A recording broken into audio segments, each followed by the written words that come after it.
My fiancé said, "I'm moving in with Anthony. We're having a baby together." I replied, "Congratulations," then canceled her engagement ring, returned her car, and changed every password. 6 hours later, she was at my door, sobbing that Anthony had kicked her out. I, 36 years old, male, am writing this from my kitchen table, staring at a half-empty coffee cup and trying to process how fast your entire future can implode. It was Thursday around 2 p.m. when my phone rang. Sarah, 31 years old, female, my fiancé of 8 months. We'd been together for 3 years, lived together in my house for the past year and a half. The conversation was short, brutal, and weirdly formal. "David, I need to tell you something. I'm moving in with Anthony. We're going to have a baby together. I'm picking up my things tonight." Anthony, 29, her personal trainer, the guy she'd been working out with religiously for the past 4 months. I'd even paid for the sessions, thinking I was being supportive. My brain kind of froze for a second. The words didn't compute immediately. "Congratulations," I said. Flat, emotionless, like I was confirming a dinner reservation. "That's it? That's all you have to say?" "What else is there to say? You've made your decision." "I thought you'd fight for me or something." "You're pregnant with another man's child and moving in with him, Sarah. There's nothing to fight for anymore." Then I hung up. The weird thing was how calm I felt, almost detached, like I was watching someone else's life implode. But under that calm, my mind was already working. First things first, the engagement ring. Called the jewelry store where I bought it 6 weeks ago. Explained the situation. The manager was sympathetic, said they had a 60-day return policy for situations like this, minus a restocking fee. Drove there immediately. Returned the ring. Got back $11,000 out of the $12,000 I'd spent. Next, the car. Sarah drove a leased BMW that I'd co-signed for about 10 months ago. The payments came out of my account automatically. Logged into the leasing company's website, removed my payment method, called them directly. Explained I was removing myself as guarantor effective immediately. They said she'd need to qualify on her own income or return the vehicle by the end of the month. Her personal trainer's salary wasn't gonna cut it. Then I went home and started changing everything. Wi-Fi password changed. Netflix, Disney Plus, all streaming accounts. Logged out on all devices, changed passwords. Home security system, code changed. Her gym membership that I paid for, canceled. Credit card where she was an authorized user, removed her immediately. The whole process took maybe 3 hours. Methodical, efficient. By 5 p.m., I was sitting in my living room, everything secured, waiting to see what would happen next. 6:30 p.m. My doorbell rings. I look through the security camera. It's Sarah, crying, mascara running, holding 2 suitcases. I open the door but keep the chain on. "David, please, we need to talk. Anthony kicked me out." Why would Anthony kick out his pregnant girlfriend? It's complicated. He said he needs time to process everything. He wasn't ready for me to move in yet. The entitlement was staggering. She'd blown up our life, expecting Anthony to seamlessly take over supporting her, and when that fell through, she was back at my door. That sounds like an Anthony problem, not a David problem. You can't just cut me off like this. I can't get into any of the accounts. The car payment got declined. My gym membership is canceled. You said you were moving in with Anthony. These are Anthony's responsibilities now. Please, just for tonight, until I figure things out. No, Sarah. You made your choice this morning. You chose Anthony and his baby over our life together. I'm respecting that choice.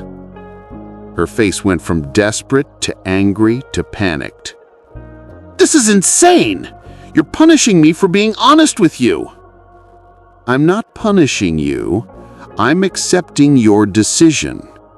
You wanted a different life with Anthony? Go build it.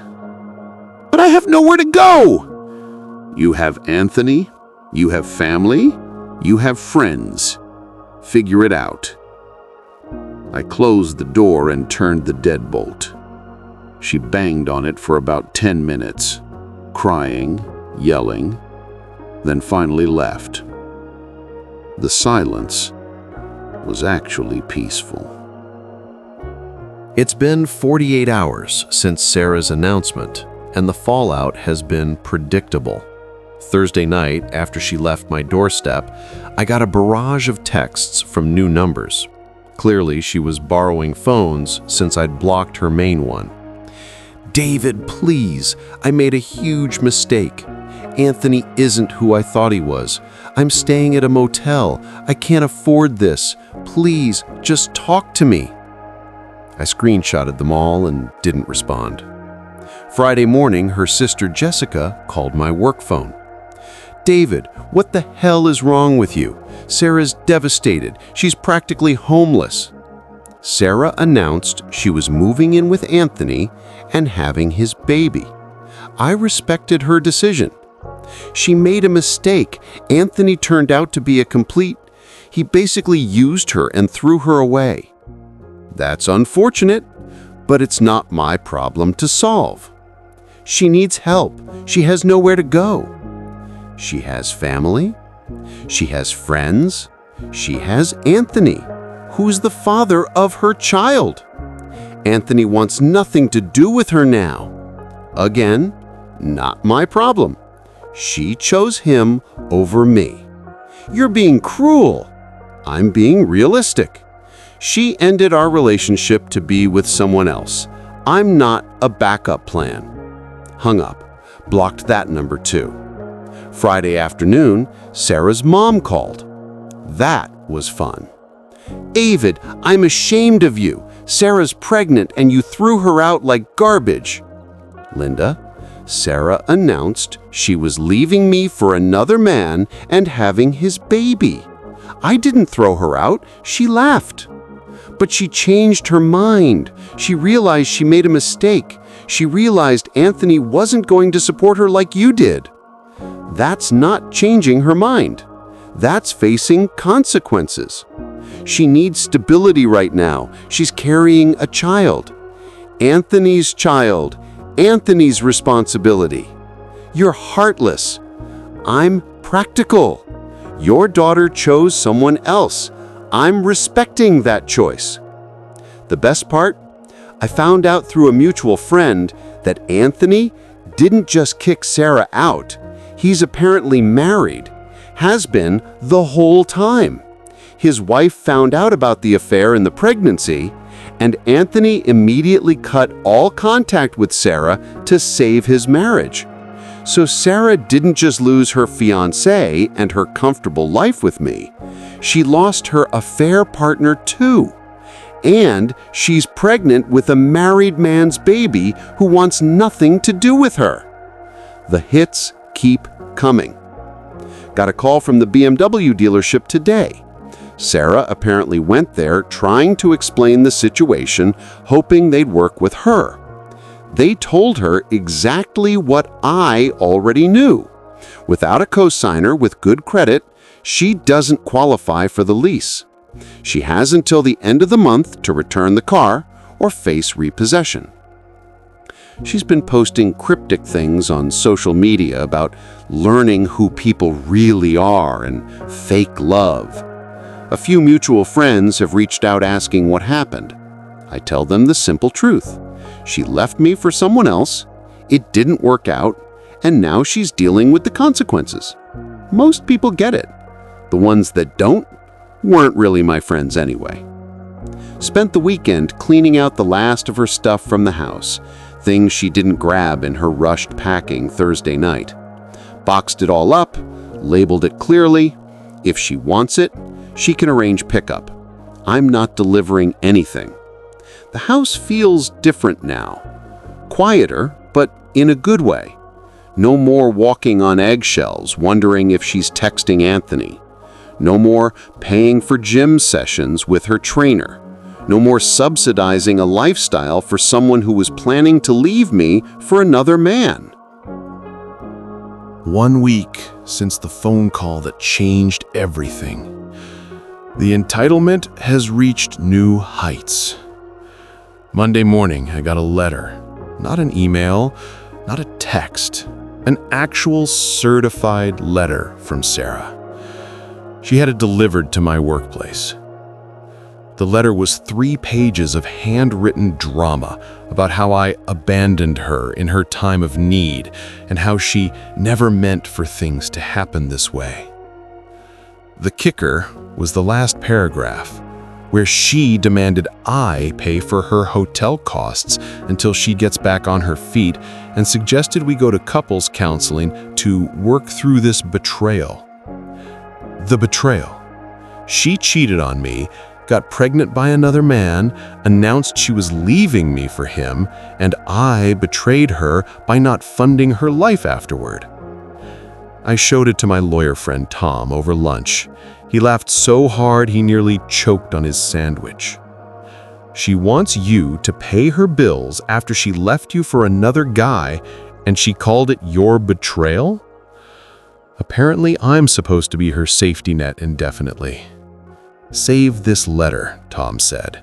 If she escalates, this shows her mindset clearly.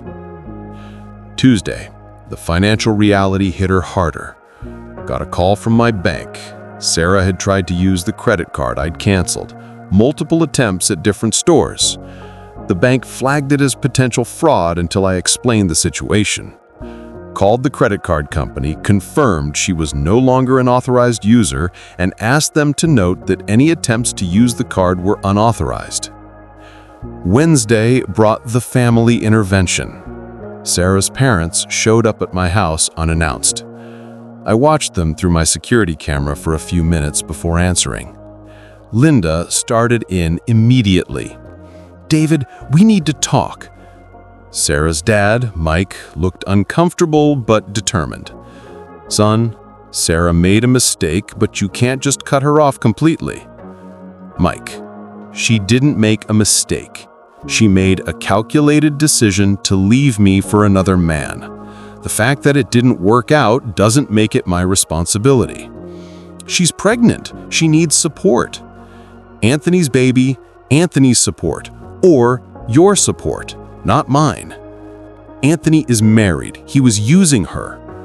That's something she should have figured out before cheating on me with him. Look, we know she messed up, but there's no but, Mike. She chose Anthony. I'm respecting that choice.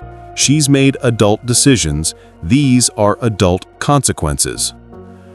They tried for another 20 minutes. Cycling through guilt, logic, and finally threats about doing the right thing. I stayed calm, stuck to facts, and eventually they left. Thursday was when things got really pathetic. Sarah showed up at my gym, the one I still go to, not the fancy place where she met Anthony. She cornered me by the free weights. "David, please, just listen to me for 5 minutes. You have 3 minutes. Clock's ticking." "I know I messed up. I know I hurt you, but I'm pregnant and scared and I don't know what to do." 2 minutes. "Anthony lied to me about everything. He's married. He never intended to leave his wife. He just wanted to have an affair. I was so stupid.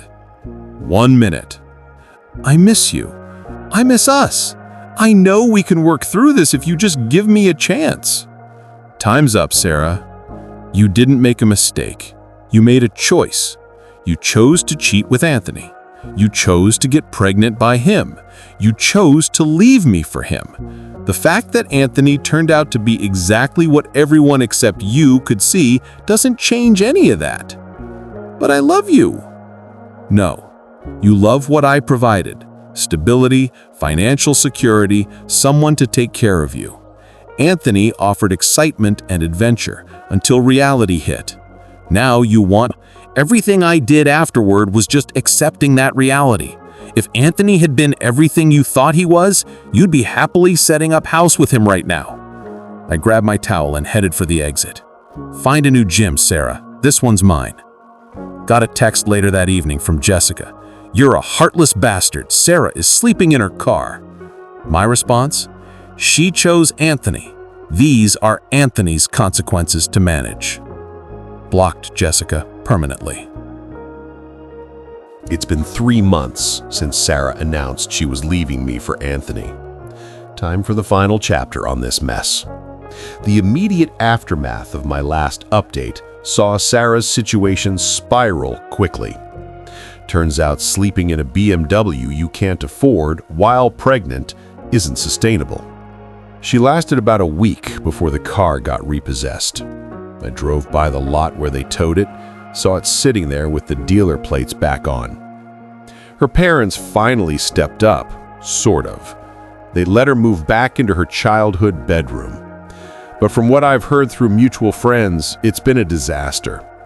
Sarah expected them to provide the same lifestyle I had, eating out, shopping trips, entertainment budget. Instead, she got basic room and board and lectures about responsibility. The pregnancy itself became another complication. Anthony, in his desperation to save his marriage, apparently convinced his wife that Sarah was lying about the paternity. He demanded a prenatal DNA test. Sarah agreed, probably hoping it would force him to step up. Results came back. Definitely his kid. Anthony's response wasn't to leave his wife for Sarah, it was to lawyer up and prepare for a custody fight while offering minimal child support. His wife kicked him out anyway, but he's fighting to keep Sarah from getting anything substantial. So now, Sarah's facing single motherhood, with a part-time job, living with her parents, and a baby daddy who treats her like a legal obligation. The best part happened about 6 weeks ago. I was at a coffee shop near my office when I spotted her across the street. Very obviously pregnant now, struggling with grocery bags. For just a moment, I felt a flicker of something. Not sympathy exactly, but recognition of shared history. Then I remembered her standing in my living room, announcing she was having Anthony's baby and moving in with him. I finished my coffee and went back to work. Last week, Jessica tried one more approach through my coworker. Asked if I'd be willing to help Sarah for old time's sake, maybe contribute to baby expenses since I used to care about her. My response was simple. Sarah chose Anthony to be her baby's father. These are Anthony's expenses. The entitlement never stops. Even now, facing the full consequences of her choices, she and her family still think I should clean up the mess she made. As for me, life is good. Really good. The house is mine again. My finances are mine again. I don't have to wonder who my partner is texting or worry about funding someone else's affair. Started dating someone new last month, Michelle, a 33-year-old architect I met through friends. She's smart, independent, pays her own bills, and has never mentioned needing a personal trainer. It's refreshing to be with someone who doesn't see me as a financial plan. The revenge wasn't elaborate or dramatic. It was just letting Sarah face the natural consequences of her choices. She wanted Anthony and his baby. She got Anthony and his baby, along with everything that came with it. a married man who used her, a custody battle, single motherhood, and the collapse of the comfortable life she threw away. She gambled our relationship on Anthony being her upgrade. She lost that bet, and the house always wins. Sometimes the best revenge is just stepping aside and letting people destroy themselves.